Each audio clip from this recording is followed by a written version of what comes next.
اعوذ باللہ من الشیطان الرجیم بسم اللہ الرحمن الرحیم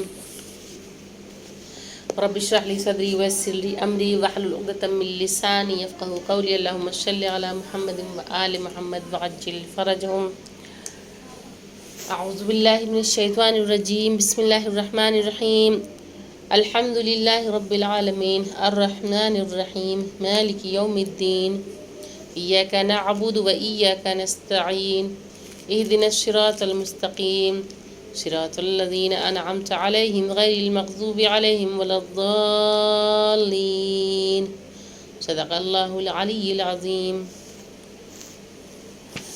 سورہ کوثر کی تلاوت کرتے ہیں، پھر اس کے بعد ہم لوگ اس کی تفسیر کے بارے میں گفتگو کریں گے۔ اعوذ باللہ من الشیطان الرجیم بسم اللہ الرحمن الرحیم انا اعطیناک الکوثر فصل لربک وانحر ان شانئک هو الابتر صدق اللہ العلی العظیم۔ اس کے معنی کچھ اس طرح ہیں کہ بنام خدائے رحمان و رحیم، اِنَّا أَعْطَيْنَاكَ الْكَوْثَرَ کہ بے شک ہم نے آپ کو کوثر عطا فرمایا ہے۔ فَصَلِّ لِرَبِّكَ وَانْحَرْ بس آپ اپنے رب کے لیے نماز پڑھیں اور قربانی دیں۔ إِنَّ شَانِئَكَ هُوَ الْأَبْتَرُ یقیناً آپ کا دشمن بے اولاد رہے گا۔ پروردگار عالم نے اس آیت کو، اس سورہ کو نازل کر کے خداوند کریم نے رسول کو کس طرح سے تسلی دی ہے اس سورہ میں نظر آتا ہے۔ تو سب سے پہلے کوثر کے معنی، کوثر جو ہے وہ کثرت سے نکلا ہے اور اس کے معنی بہت زیادہ کے ہیں۔ اس سے مراد خیر کثیر ہے جس کا ایک عظیم مصداق حوض کوثر بھی ہے اور وجود معصومہ بھی ہے۔ حوض کوثر یعنی کہ سفید دودھ کی نہر جس کے ارد گرد موتیوں سے بھرے ہوئے کٹورے ہوں گے اور وہ خوبصورت نہر ہوگی اور جس سے اہل جنت پانی پئیں گے۔ اس کے علاوہ کوثر سے مراد جناب فاطمۃ الزہرا سلام اللہ علیہا ہیں کہ جو رسول خدا صلی اللہ علیہ وآلہ وسلم کی بیٹی ہیں اور اس کائنات کی تمام عورتوں کی سردار ہیں، جسے رسول خدا حضرت محمد مصطفیٰ صلی اللہ علیہ وآلہ وسلم نے سیدۃ النساء العالمین کہا ہے کہ جو تمام عالمین کی کیا ہیں سردار ہیں۔ تو اس کی شان نزول کچھ اس طرح بتائی جاتی ہے کہ پیغمبر اسلام کے جناب خدیجہ سے 2 فرزند تھے۔ جناب خدیجہ سلام اللہ علیہا رسول خدا حضرت محمد مصطفیٰ صلی اللہ علیہ وآلہ وسلم کی جو سب سے پہلی بیوی تھیں کہ جناب خدیجۃ الکبریٰ، وہ ہستی ہیں کہ جن کی موجودگی میں نبی کریم نے کوئی دوسرا عقد نہیں کیا، کوئی دوسرا نکاح نہیں کیا۔ جتنی بھی رسول اللہ نے شادیاں کی ہیں وہ سب جناب فاطمہ زہرا سلام اللہ علیہا کی دنیا سے گزر جانے کے بعد کی ہیں۔ اور خدا کی قدرت بھی ایسی کہ پروردگار عالم نے جو اولاد دی وہ جناب خدیجۃ الکبریٰ کے ذریعے رسول اکرم صلی اللہ علیہ وآلہ وسلم کو عطا فرمائی۔ تو پیغمبر اسلام کے 2 فرزند تھے جناب خدیجۃ الکبریٰ سے، اور جن کا نام تھا قاسم اور طاہر کو عبداللہ بھی کہا جاتا ہے۔ اور دونوں کا انتقال جو ہے وہ مکے میں ہو گیا۔ مکے میں ہی جب ان لوگوں کا انتقال ہو گیا تو لوگوں نے رسول اللہ حضرت محمد مصطفیٰ صلی اللہ علیہ وآلہ وسلم کو ابتر کہنا شروع کر دیا۔ ابتر اسے کہتے ہیں کہ جس کی نسل جو ہے وہ منقطع ہو جائے، جس کی نسل جو ہے وہ ختم ہو جائے۔ تو ابراہیم مدینے میں، یعنی کہ جو ابراہیم تھے جناب خدیجۃ الکبریٰ سے، جو رسول اکرم کے فرزند تھے، جناب ابراہیم مدینے میں سن 8 ہجری میں پیدا ہوئے ہیں اور ان سے کوئی تعلق نہیں ہے، اور ان کا انتقال بھی سن 10 ہجری میں ہو گیا۔ اس سورے میں خیر کثیر، بقائے نسل اور تباہی دشمن کی بشارت موجود ہے، جو قرآن مجید کا ایک معجزہ ہے کہ نبی کریم سے پروردگار عالم نے دونوں اولادیں جب لے لیں تو رسول خدا جو تھے وہ بہت غمگین تھے، اور لوگ جو ہے ان کو ابتر کا طعنہ دینے لگے۔ کون؟ جو دشمنان اسلام تھے، جو نبی کے دشمن تھے، ان لوگوں نے نبی کریم کو ابتر کا طعنہ دینا شروع کر دیا، اور جس سے رسول اللہ کو اور زیادہ تکلیف پہنچی۔ تو پروردگار عالم نے رسول اللہ کو کس طرح سے تسلی و تشفی دی اور کہا کہ آپ کا دشمن جو ہے وہ ابتر رہے گا، جو آپ کو طعنہ دینے والے ہیں وہ ابتر رہیں گے، آپ کی نسل جو ہے وہ کثیر نسل ہے۔ جی بولیں۔ وعلیکم السلام۔ جی آواز نہیں آ رہی کیا؟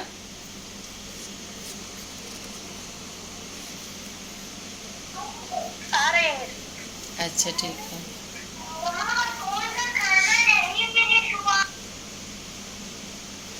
آپ لوگ اپنا مائک میوٹ کر لیں تاکہ بچہ جو کھانا فنش کر لے جلدی۔ چلیں ٹھیک ہے۔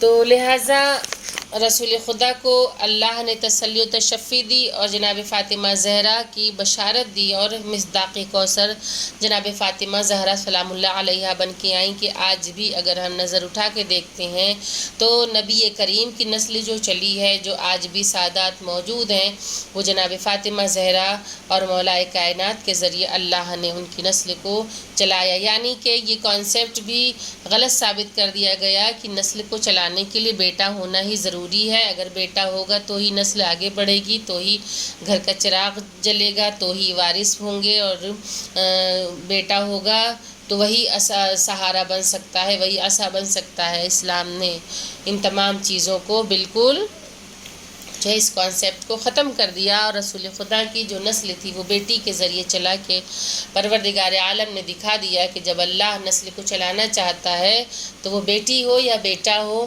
پروردگار عالم جس میں خیر کثیر دے۔ تو نبی کریم کی نسل جو ہے وہ جناب فاطمہ زہرا سلام اللہ علیہا سے چلائی۔ اور ایک وجہ یہ بھی ہے کہ عرب کے جو جہالت اور ظلمت کا جو جہالت کی جگہ تھی، جہاں پہ عرب کے جہلہ جو تھے وہ مشہور تھے، ان کے یہاں یہ دستور تھا کہ بیٹیوں کو پیدا ہوتے ہی مار دیا کرتے تھے۔ ان کے یہاں بیٹیوں کا پیدا ہونا جو تھا وہ باعث ذلت ہوا کرتا تھا، ان کے لیے باعث شرمندگی ہوا کرتا تھا۔ اور اس کی وجہ یہ تھی کہ ایسے واقعات بھی موجود ہیں کہ جب اپنی بیٹی کو، یعنی کہ وہ 5 سال کی ایک شخص تھا، جب وہ سفر پہ گیا تھا، اس کی یہاں بیٹی پیدا ہوئی، اور 5 سال بعد جب وہ واپس آئے، کیونکہ اس زمانے میں سفر جو ہوتے تھے بہت طویل ہوا کرتے تھے، اور انسان جب گھر سے نکلتا تھا تو پھر اس کو واپس آتے زمانہ لگ جاتا تھا۔ اب اسے بھی وہاں سے جب واپس آیا ہے تو وہ 5 سال 6 سال کے بعد جب وہ واپس آیا ہے تو اس وقت اس نے اپنے گھر میں دیکھا کہ ایک بچی جو ہے وہ ٹہل رہی ہے اور بابا بابا کہہ کے پکار رہی ہے، تو وہ اس کو بڑی شرمندگی ہوئی، اور اس کی گردن جو تھی وہ شرم سے جھک گئی۔ کیونکہ اس نے دیکھا کہ اس کے گھر میں بیٹی ہے۔ پھر اس نے اپنی زوجہ سے پوچھا یہ کس کی بیٹی یہاں پہ ہے، تو اس نے بتایا کہ تم چلے گئے تھے، تمہاری غیر موجودگی میں، تمہارے جانے جب تم گئے ہو میں اس وقت حاملہ تھی، اور اس کے بعد جو ہے یہ بیٹی پیدا ہوئی ہے۔ تو اس نے کہا کہ تب اسے کیوں نہیں مار دیا۔ اچھا میں اسے خود اپنے ہاتھوں سے دفن کروں گا۔ اور وہ اس قدر جاہل ہوا کرتے تھے وہ عرب، اور اس قدر جو شقی القلب ہوا کرتے تھے کہ ان کے اندر رحم نام کی چیز نہیں تھی۔ ایک بیٹی کے جو زبان سے بول رہی ہے، بابا بابا کے مخاطب بھی کر رہی ہے، اسے وہ اٹھا کر لے گیا جنگل میں اور لے جا کے زمین کھودنے لگا اس کو دفن کرنے کے لیے۔ لڑکی دیکھتی رہی، اور جب مٹی اڑ کے اس کی داڑھی میں جاتی تھی تو لڑکی جو تھی وہ داڑھی سے اس کی مٹی صاف کرتی تھی، اور کھجور کے پتوں کا پنکھا بنا کے اسے جھل رہی تھی، اور یہ پوچھ رہی تھی کہ بابا یہ گڑھا آپ کیوں کھود رہے ہیں؟ وہ پسینے سے شرابور تھا محنت کرتے کرتے، آپ یہ کیوں کھود رہے ہیں؟ لیکن اس نے کوئی جواب نہیں دیا۔ جب وہ گڑھا کھود دیا تو اس نے اتنی دیر کی بھی انسیت کو نظر انداز کر دیا کہ جب وہ بچی اس کی پریشانی پہ پریشان تھی، کہ جب وہ پسینے سے شرابور تھا تو وہ اس کے لیے پنکھا چل رہی تھی، جب اس کی داڑھی میں تنکے اڑ کر جا رہے تھے یا مٹی اڑ کر جا رہی تھی تو وہ اسے بھی صاف کر رہی تھی۔ اتنی محبت سے اپنے باپ کو وہ دیکھ رہی تھی، اور باپ نے اسے زندہ دفن کر دیا۔ وہ چلاتی رہی کہ مجھے یہاں سے نکال لو، لیکن اس نے زندہ دفن کر دیا، اور نبی کریم نے اسے اپنی بزم سے ہٹا دیا، کیونکہ ایسے لوگوں کی جگہ نہیں ہے کہ جو بیٹیوں کی عزت نہ کرے۔ اور اس کی ایک وجہ یہ تھی کہ عرب میں بیٹی کا پیدا ہونا جو تھا وہ باعث ذلت اس لیے مانا جاتا تھا کہ جس کے ہاں بیٹی ہوتی تھی وہ مجبور ہو جاتا تھا، اور عرب کا دستور تھا کہ کسی کے یہاں اگر بیٹی ہوتی تھی اور جب وہ بڑی ہو جائے تو اسے ڈھول مجیرہ بجاتے ہوئے آتے تھے اور اسے اٹھا لے جاتے تھے، جس کی وجہ سے اس کے باپ کا سر وہ شرمندگی سے جھک جایا کرتا تھا۔ تو یہی سب تمام وجوہات تھیں، اور جس کی وجہ سے بیٹی کو رحمت نہیں بلکہ زحمت سمجھا جانے لگا، اور بیٹیوں کو زندہ دفن کیا جانے لگا۔ ایسے عرب کے گھوپ اندھیرے میں نبی کریم نے جو شمع ہدایت روشن کی، اپنی بیٹی کی عزت کر کے بتا دیا کہ دیکھو بیٹیوں کا احترام کرو، بیٹیوں کو بوجھ نہیں سمجھنا چاہیے، انہیں زحمت نہیں سمجھنا چاہیے، بلکہ وہ اللہ کی رحمت ہے اور پروردگار عالم کی طرف سے وہ ایک رحمت ہے، اور نعمت اولاد جو ہے، بیٹا جو ہے وہ نعمت ہے، بیٹی رحمت ہے، اور نعمت کا سوال کیا جائے گا اللہ کے یہاں، کیونکہ ہر نعمت کا سوال ہے۔ اللہ نے اگر کوئی نعمت دی ہے تو پروردگار عالم اس کے بارے میں سوال بھی کرے گا، لیکن رحمت جو ہے، رحمت کے بارے میں کوئی سوال نہیں ہوگا۔ تو پروردگار عالم نے یہ امر کی ان کے ذریعے جناب فاطمہ زہرا کے ذریعے نسل نبی کو چلا کے عرب کے منہ پہ تماچا بھی رسید کر دیا ہے، کہ جو یہ تصور کرتے تھے کہ بیٹی جو ہے وہ زحمت کی کے علاوہ اور کچھ نہیں ہے، بلکہ یہ بتا دیا کہ اگر ہم نسل کو چلانا چاہتے ہیں تو ہم بیٹی کے ذریعے بھی اس نسل کو باقی رکھ سکتے ہیں۔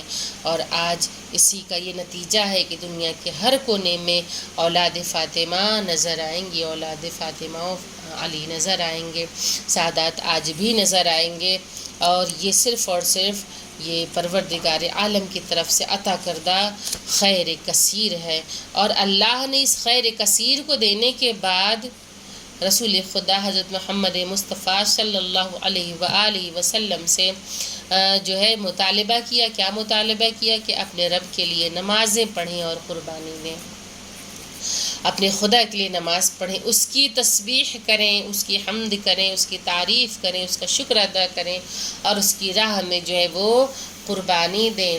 اور اس میں کوئی شک نہیں ہے کہ خدا نے جس قدر خیر کثیر اپنے پیغمبر کو عطا کیا ہے اتنا کسی اور کو نہیں دیا۔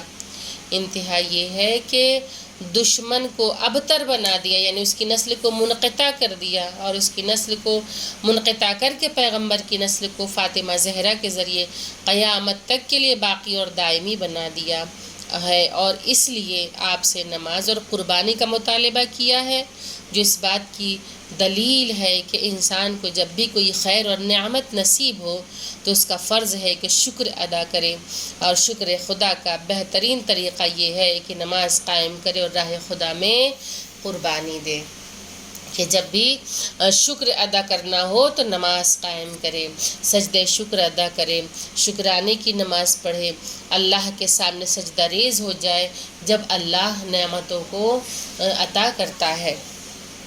تو اس سے یہ چیز واضح ہو گئی کہ اس سورہ کی مصداق کون ہے؟ جناب فاطمہ زہرا سلام اللہ علیہا ہیں، اور یہ جنت کوثر جو ہے وہ جنت کی نہر میں سے ایک نہر ہے کہ جس کا پانی دودھ کے مانند سفید اور شفاف ہوگا، اور جس سے اہل جنت جو ہیں وہ فیض یاب ہوں گے۔ ٹھیک ہے، یہ سمجھ میں آیا آپ لوگوں کے درس؟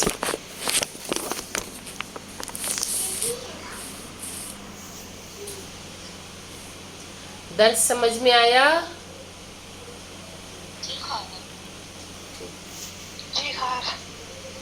گڈ۔ اور اس میں جو ہے نہر کے معنی ہوتے ہیں، میں نے اس کی میننگ نہیں بتائی تھی۔ نہر کرنا، یہ نہر کے معنی ہوتے ہیں اونٹ کے ذبح کرنے کو کہا جاتا ہے نہر کرنا۔ ٹھیک ہے، یہ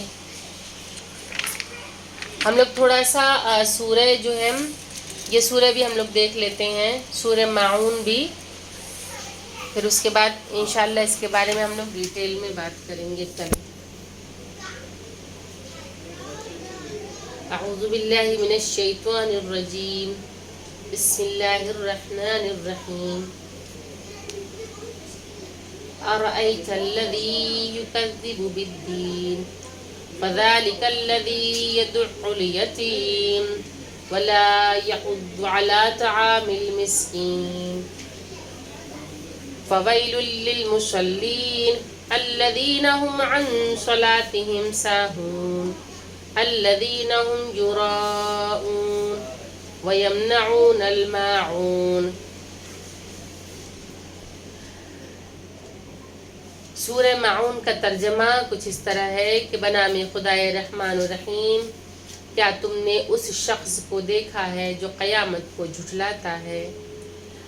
یہ وہی ہے جو یتیم کو دھکے دے دیتا ہے اور کسی کو مسکین کے کھانے کے لیے تیار نہیں کرتا۔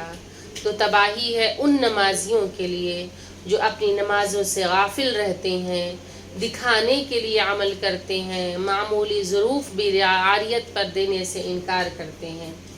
جب ہم لوگ انشاءاللہ اس سورہ کی کل ڈیٹیل پڑھیں گے تو بہت اچھا لگے گا، اور اس میں بہت ساری چیزیں پروردگار عالم نے بتائی ہیں۔ آج بس ایک سرسری طور سے ہم لوگ اسے دیکھ لیتے ہیں کہ اس میں یتیموں کے بارے میں ذکر کیا گیا ہے کہ ان کے ساتھ انسان کو مہربانی کرنا چاہیے۔ قیامت جو ہے وہ برحق ہے، اس کو جھٹلایا نہیں جا سکتا ہے، اور قیامت جو ہے وہ آنا ہی ہے، ہر حال میں اس کا آنا واجب اور لازم ہے۔ اور یتیموں کو دھکے دینے والوں کی مذمت کی گئی ہے کہ یتیم کا حق جو ہے وہ بہت بڑا ہے، لہٰذا یتیموں کے ساتھ حسن سلوک سے پیش آنا چاہیے، یتیموں کو جھڑکنا نہیں چاہیے، یتیموں کو دھکا نہیں دینا چاہیے، بلکہ ان کا حق انہیں دے دینا چاہیے۔ اور کسی کو مسکین کے کھانا کھلانے کے لیے تیار نہیں کرتا کہ مسکینوں کو کھانا کھلانا، اس کا بھی حکم پروردگار عالم نے دیا ہے، اور جو اس سے انکار کرتا ہے خداوند کریم کے غیظ و غضب کا وہ نشانہ بنے گا۔ اور پھر اس کے بعد ریاکاری کے عمل کے بارے میں اللہ نے کہا کہ دکھانے کے لیے عمل کرتے ہیں، کہ اگر کوئی نیک عمل انجام دیتے ہیں تو اس میں ایک بات جو مضمر ہوتی ہے وہ یہ ہوتی ہے کہ دنیا دیکھ لے کہ ہم جو ہے کتنے عبادت گزار ہیں اور اللہ کی راہ میں خرچ کرنے والے ہیں، اور ہم نیک عمل کرنے والے ہیں، ہم سے زیادہ کوئی عمل کرنے والا نہیں ہے، اور اپنے اس عمل کو دکھاتے ہیں جو عمل خیر کیا ہے، اور پھر اس کی چرچا کرتے ہیں، اس کے بارے میں بات کرتے ہیں، اور اسے اس طریقے سے انجام دیتے ہیں کہ دیکھنے والے انہیں دیکھیں اور ان کی تعریف کریں۔ تو دنیا کو دکھانے کے لیے عمل نہیں کرنا ہے، بلکہ اللہ کے لیے عمل کرنا ہے، اور اللہ کے لیے جو عمل ہوتا ہے وہ خفیہ طریقے سے ہوتا ہے، اور جتنا انسان خفیہ طریقے سے اعمال انجام دے گا بغیر ریاکاری کے، بغیر دکھاوا کے، بغیر شور شرابہ کے، تو اس عمل کو پروردگار عالم جو ہے وہ قبول فرماتا ہے، خداوند کریم جو ہے وہ اس عمل کو قبول فرماتا ہے۔ اور ایسے اعمال کا انجام دینا انسان کے لیے باعث خیر و برکت ہے۔ اس کے بعد جو اپنی نمازوں سے غافل رہتے ہیں، اس میں نماز کا بھی ذکر آیا ہے کہ نماز کی طرف سے غفلت نہیں برتنا چاہیے۔ یہ نماز سے جو انسان غافل ہو گیا تو پھر اس کے اعمال سارے برباد ہیں، کیونکہ نماز کو تو ستون دین کہا گیا ہے، اور اگر اسی سے انسان غفلت برت دے تو ساری بلڈنگ جو وہ ڈھہ جائے گی، ستون کمزور پڑ جائے گا۔ تو اور معمولی ظروف بھی عاریت پر دینے سے انکار کرتے ہیں، یعنی کہ چھوٹے موٹے سامان اور برتن اگر کوئی مانگ لیتا ہے تو اسے دینے سے انکار کرتے ہیں، کیونکہ پہلے کا جو زمانہ تھا، پہلے انسانوں کے پاس وسائل نہیں تھے، انسان بہت مجبور ہوتے تھے، بہت زیادہ غربت ہوا کرتی تھی اور بھوکمری کا بھی عالم تھا۔ یہ تو زمانے رسول کی بات ہے۔ اگر ہم دیکھیں تو بہت زیادہ ہم کو جو ہے پیچھے جانے کی ضرورت نہیں ہے۔ جو کچھ ہم نے ہسٹری وغیرہ میں پڑھا یا جو کچھ ہم دیکھتے ہیں، مثلاً آزادی کے پہلے یا اس کے بعد کے حالات، تو وہ زمانہ بھی کچھ ایسا ہی گزرا، اور آج بھی ایسا زمانہ گزر رہا ہے کہ ضروری نہیں کہ ہر چیز ہر کسی کے پاس ہو ہی، کسی کے پاس کچھ ہے، کسی کے پاس کچھ ہے۔ تو ایک زمانہ تھا کہ لوگ ایک دوسرے سے برتن بھی ادھار لے لیا کرتے تھے اور اپنا کام چلا لیا کرتے تھے، کہ ان کے پاس برتن نہیں ہے تو ایک دوسرے سے ظرف بھی مانگ لیتے تھے، اور اس طرح سے لین دین ہوا کرتا تھا، اور ایک دوسرے سے سامان لے لیا کرتے تھے۔ گاؤں دیہات میں بھی بہت یہ چیزیں نظر آتی تھیں پہلے، کہ اگر کسی کا مہمان آ جاتا تھا تو لوگ خاموشی سے ایک دوسرے کی مدد کر دیا کرتے تھے، اور دھیرے دھیرے کب اس مہمان کی خاطر تواضع میں پورے گاؤں کا ایک حصہ ہو جایا کرتا تھا، یہ آنے والے مہمان کو پتہ نہیں ہوتا تھا، کیونکہ کسی گھر کے مہمان یعنی اپنے گھر کے مہمان، تو لوگ ایک دوسرے کو برتن بھی دیتے تھے، ایک دوسرے کو اگر سامان کی ضرورت ہوتی تھی تو اس سے بھی مدد کر دیا کرتے تھے۔ اب یہ تمام چیزیں جو ہے دھیرے دھیرے کم ہو گئی ہیں، اور آج کا دور جو ہے لوگوں میں سے محبت اور انسیت کو ختم کرتا جا رہا ہے۔ آج لوگ جو ہے محدود زندگی گزارنے لگے۔ اچھا خیر، یہ الگ میٹر ہے۔ تو میرا یہ کہنا تھا کہ ایک دوسرے کی مدد کرنا، یعنی اگر ظروف بھی اگر عاریت پہ دینا ہوتے تھے تو جو لوگ انکار کرتے تھے ان کی بھی مذمت کی گئی ہے کہ دور رسول میں، اور مسلمانوں کے جب ابتدائی زمانہ تھا وہ، کہ جب مسلمان جو تھے وہ غریب تھے، مسلمان جو تھے محتاج تھے، اور ان کی مدد کے لیے یہ کہا گیا تھا کہ ایک دوسرے کو اپنا بھائی تصور کریں اور ایک دوسرے کی مدد کریں، تو جو مدد سے پیچھے ہٹتا تھا پروردگار عالم نے ایسے لوگوں کی مذمت کی۔ انشاءاللہ کل کا جو ہم لوگوں کا درس ہوگا وہ اسی سورہ سے متعلق ہوگا، ٹھیک ہے؟ ٹائم کتنا ہو رہا ہے؟ 33۔ ٹھیک ہے، اگر کسی کو کوئی سوال پوچھنا ہے تو آپ لوگ پوچھ سکتے ہیں۔ انشاءاللہ کل ہم لوگ اس سورہ کے بارے میں گفتگو کریں گے۔ کوئی سوال ہو تو آپ لوگ بتا دیجئے۔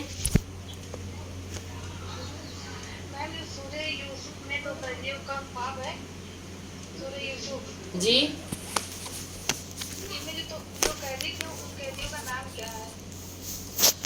ان قیدیوں کا نام تو ایسے تو ہم نے ابھی نہیں پڑھا ہے، لیکن اگر نظر سے گزرا تو ہم ضرور بتائیں گے اس کے بارے میں انشاءاللہ۔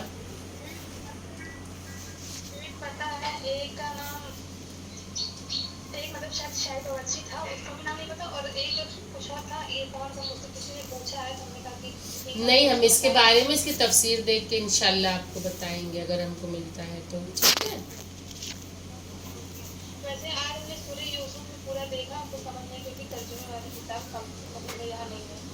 اچھا، تو قرآن تو ترجمے والا جتنا ہو سکے کوشش یہ کیا کری گھر میں قرآن اگر آئے تو ترجمے والا ہی ہو، تاکہ جو اس کا ترجمہ بھی دیکھے ساتھ ساتھ اس کی چھوٹی چھوٹی جو کوٹیشن سائڈ میں لکھی۔ اچھا، ہاں پہلے ہوتا تھا ایسے، پہلے زیادہ تر قرآن جو تھے بغیر ترجمے کے ہی استعمال ہوتے تھے گھر میں۔ انشاءاللہ اگر ہم کو ملتا ہے تو ہم آپ کو بتائیں گے، ٹھیک ہے؟ اور کسی کا کوئی سوال ہے؟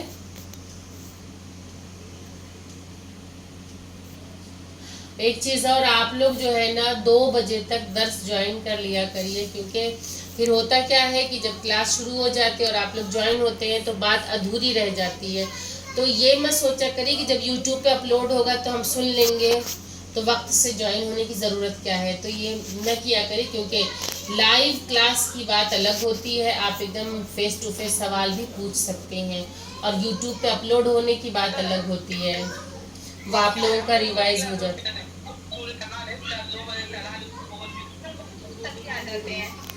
ہلو.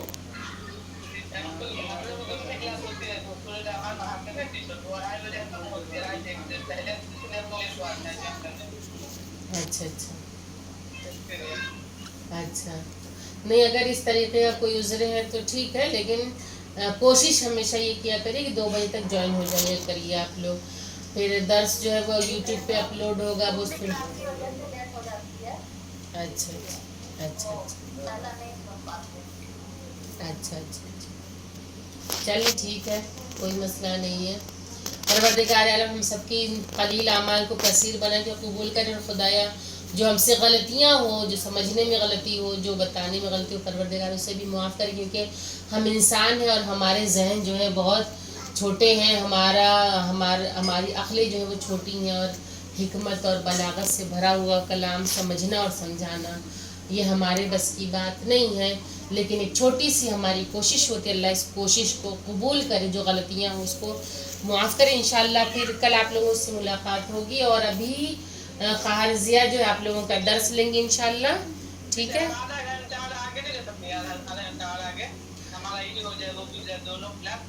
نہیں نہیں نہیں، ایسا نہیں ہو سکتا، کیونکہ ہوتا کیا ہے کہ اگر سب کے شیڈول کے حساب سے چینج کریں گے تو کلاس ہو ہی نہیں پائے گی. یہ بات ہے نا، ہر کسی کا کچھ نہ کچھ کام جو ہے وہ کچھ نہ کچھ شیڈول بنا ہوتا ہے. ایک مناسب وقت جو محسوس ہوا ہم لوگوں نے اسی ٹائم پہ رکھ دیا تاکہ لوگ آ جائیں. اب اگر ہم اور خواہران سے پوچھیں گے تو کہیں گی خواہر اس وقت رکھیے اس وقت رکھیے، تو یہ کرنا مشکل ہے، ایسا نہیں ہو سکتا ہے. آپ لوگ کوشش کیا کریں کہ وقت جو ہے وہ تھوڑا جلدی جوائن کر لیں.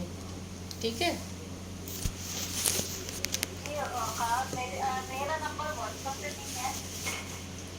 آپ کا نمبر واٹس ایپ پہ؟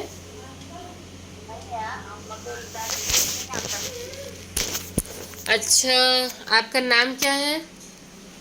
سیدہ کہکشاں. کہاں سے ہیں آپ؟ ممبئی.